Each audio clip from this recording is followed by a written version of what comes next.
Alright, me lovers, Athrun Talan here. Welcome back to another episode of Let's Play Dark Souls. And we had a semi-successful episode last time around. I say semi-successful because we had some good, some bad.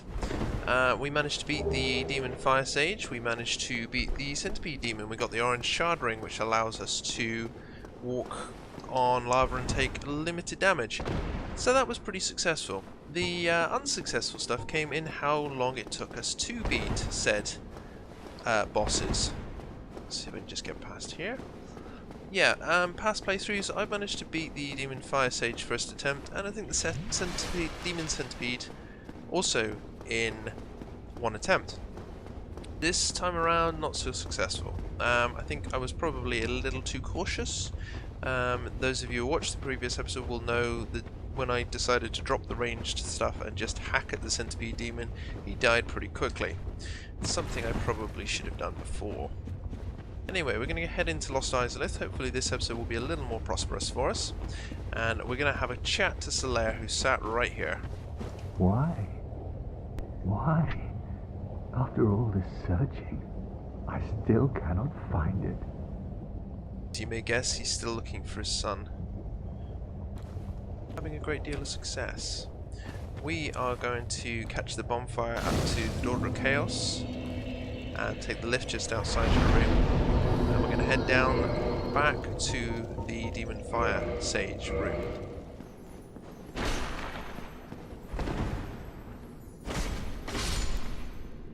It sells some Titanite, Twinkling and some green, and just enter the edge of Lost Izalith. Now from here we're going to double back again to the Chaos Shortcut Covenant shortcut door thingamajobby, and you can just make out Solaire there. Now that all these bugs have respawned, the red-eyed one with the Sunlight Maggot has not. If you don't kill him before you save Solaire, the Sunlight Maggot will infect Solaire and turn him hollow, and he will attack you in this shortcut. We managed to avoid that this time around. Was it all a lie? Have I done this all for nothing? Oh, my dear son. What now? What should I do? My son. My dear, dear son.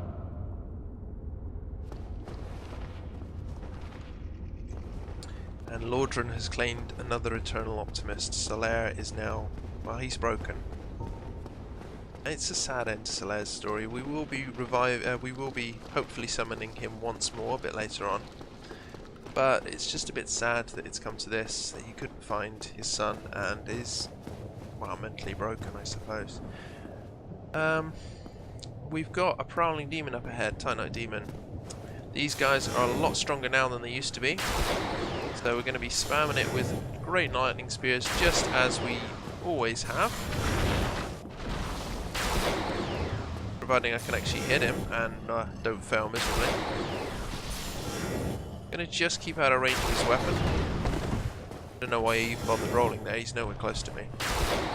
This will take a lot of great lightning spears to do. These guys are very strong now. And what's especially difficult about this one is he is, I think, the only one in the game that respawns. So if I kill him here and take the shortcut again, fuck me, that was close. Okay, I have no idea how he managed to avoid that. That was somewhat frustrating. Managed to kill him, but not without taking a decent chunk of damage. That was somewhat annoying. Yeah, this guy will respawn, so if I take the shortcut again, he will be here, which is somewhat annoying. Still, he drops a couple of Demon Titanite. That's quite useful for us. Now we're not going to be walking on the lava just yet, so I'm going to change up my rings, get rid of the Orange Shard Ring, and I'm going to bring in the Rusted Iron Ring, which I'm going to need to try and save somebody else.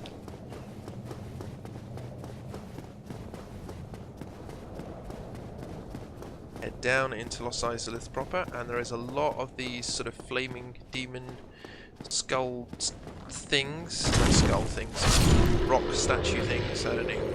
I can't remember what they're called off the top of my head, but they aren't particularly difficult. He says as he gets flamed by two of them simultaneously, and it just costs him his life.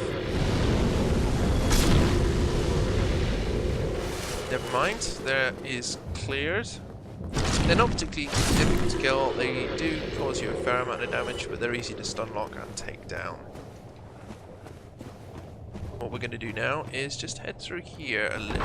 There we go. Now over there you should be able to see Siegmeyer. Now whether or not I can get a lock on, I can get a lock on here. Excellent. I'm going to take out a few of these guys, these Chaos Eaters, because otherwise they're going to be a bit of a problem. Not just for us, but for Solaire as well.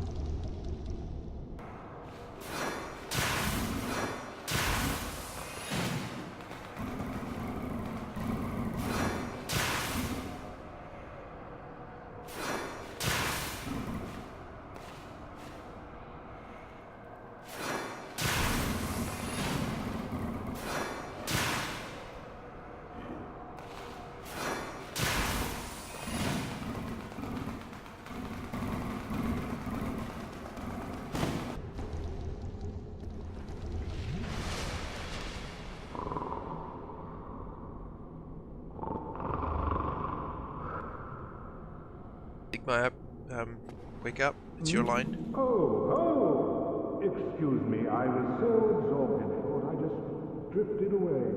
Must be the war. Well, what's on your mind? No? Don't tell me. Those monsters making life difficult for you? You need not be ashamed. We're all in the same boat, you know. I really have run up quite a debt to you. Perhaps the time has come.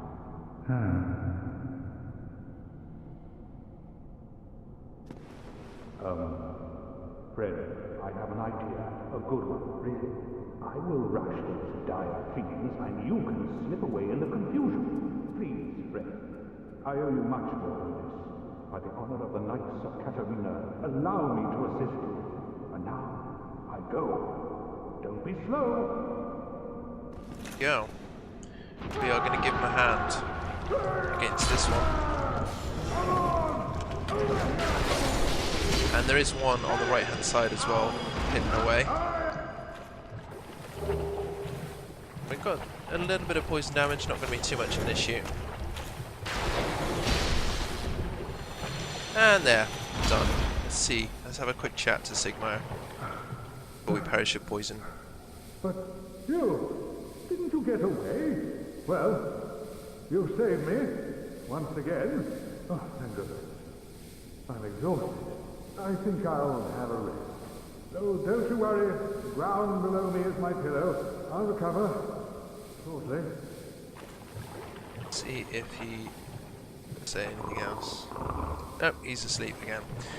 That is his storyline almost finished. We're going to head down deeper into the depths in another episode and hopefully finish his little side quest off. And like most of the inhabitants of Lordrun, its ending is not a happy one.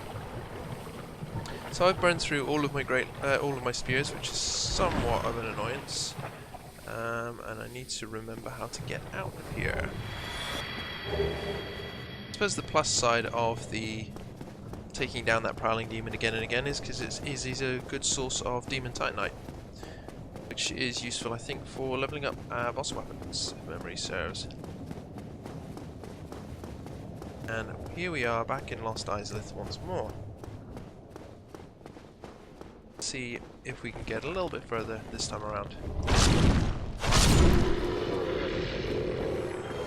That one hasn't even lit up yet. His mate's about to breathe fire on me. And unless I've got marshmallows, that's not going to be good for me.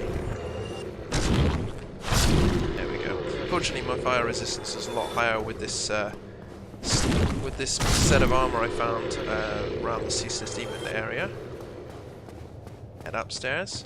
I'm not going to bother with that guy because he can't follow us up as far as I know. And you'll notice I've gotten the charred ring back on. That's going to be useful to us in a bit. Back down. Explored this area much before, so I can't remember off the top of my head.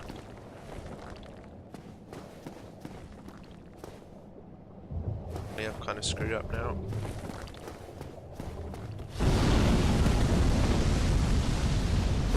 One of those ones behind me, but that's alright, he's not really in my direction.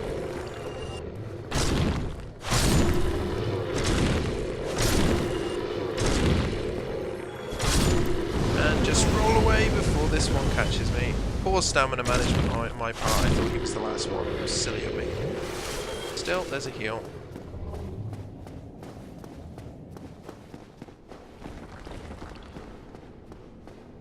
I don't exactly remember where we need to go, you know. Should have just carried on along that path. Still, easy souls.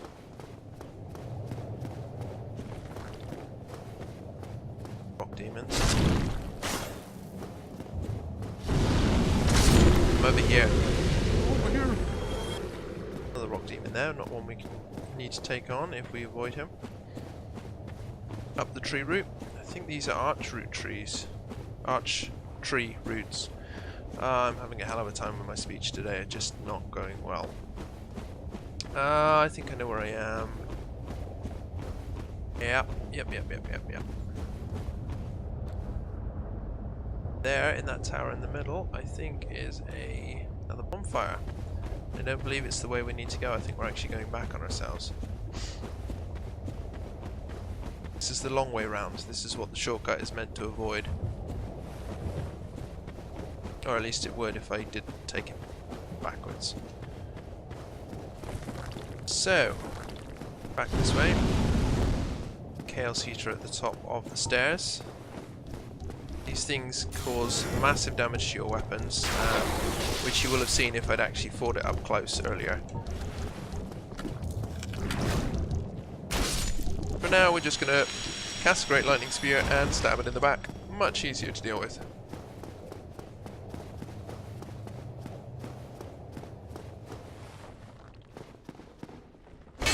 There is a... No, it's not here, okay. I think we're actually getting close to the next boss area if memory serves.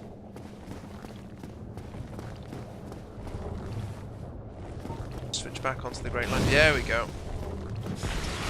This is one of the Daughters of Chaos. One of the few human ones left. And she's not going to be too difficult for us because we're a magic user, and so is she. But in melee combat, she does a lot more damage. There we go, Izalith Catalyst. Handy if you are a sorcerer. Unfortunately, we are not. She doesn't respawn as far as I'm aware. So, here we are outside of the first of the 4 Lord Vessels.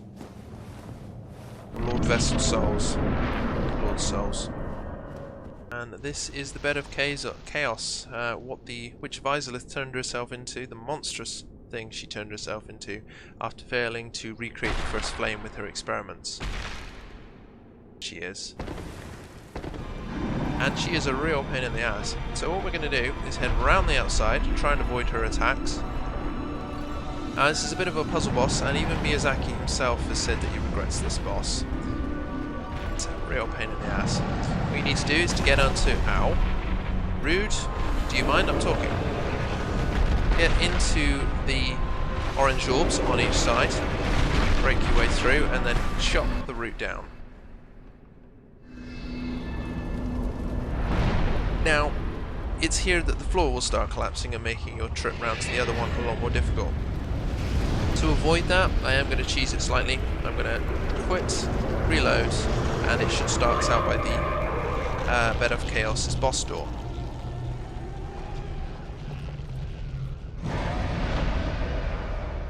Like semi-Bankai now. So that should start us outside of her boss door. We're just going to take a quick sip of Estus to restore our health, just in case we get hit by that whip again. Now, sliding down to the bottom, the floor should be complete at this point in time, but as soon as we start moving around, it is going to start collapsing on us.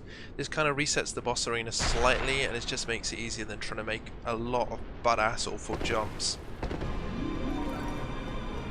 Which, as we know, with Dark Souls, platforming isn't fantastic, and I'm not very good at it anyway, so there you go. Just heading around the outside should avoid most of the collapsing platforms. Now, give it a second or two, and this thing should try and attack us with an attack that we want it to use before we start making this jump. I'm not going to do it now, of course. Might just try and aim for the jump anyway. Yep, okay, fine, here we go.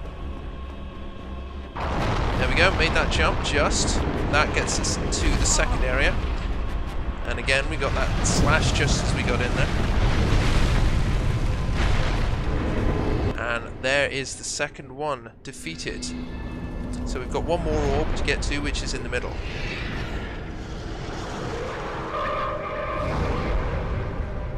She's proper going Bankai now. She is pissed off. And same again. And yes, I know it's a bit of a cheap way to win this battle, but I'm not particularly bothered. This is my, as I say, least favourite boss battle in the entire game, and I'll quite happily take a straight up scrap against anything against dealing with this boss. But we're going to have to beat it to move on, so we may as well get it over and done with and move on to enjoyable areas. So we're going to run in, hopefully land on the route as the floor collapses on us. Brilliant, now we need to keep running and hopefully avoid her swipes and her pyromancies. Keep rolling.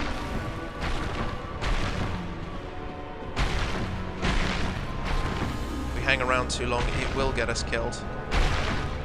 And here she is. Witch of Izalith defeated. A weird, horrible slug, chaos bug demon thing. And the first of the Lord's Souls. Extra humanity for the boost.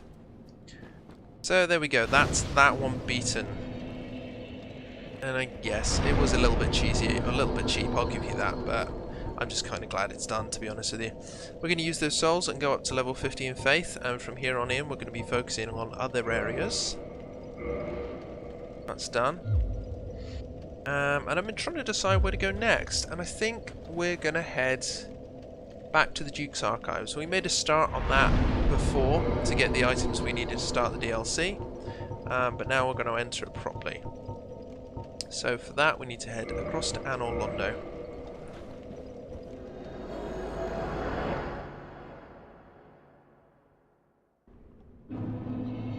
And as you can see, we've still only got 5 Estus Flasks, even though we kindled this, because we did away with the Firekeeper of this area when we started attacking Gwendolyn.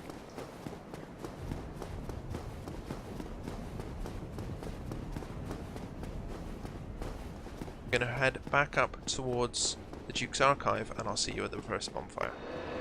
So here we are at the first bonfire. What I'm going to do is reverse the hollowing and kindle this a couple of times, just to give us a few more Estus Flasks to play with. And I'm going to change off my current ring as well. Then we're actually going to call this episode, I think. It's been a pretty successful one. I'm happier with the way this went versus the way our last episode went. There we go, gives us the 15 Estus Flasks. There we go, all said and done. And yeah, I think that's where we're going to leave this episode. I hope you've enjoyed it. If you have, leave me a like, leave me some comments, and subscribe if you want to see more. Directly.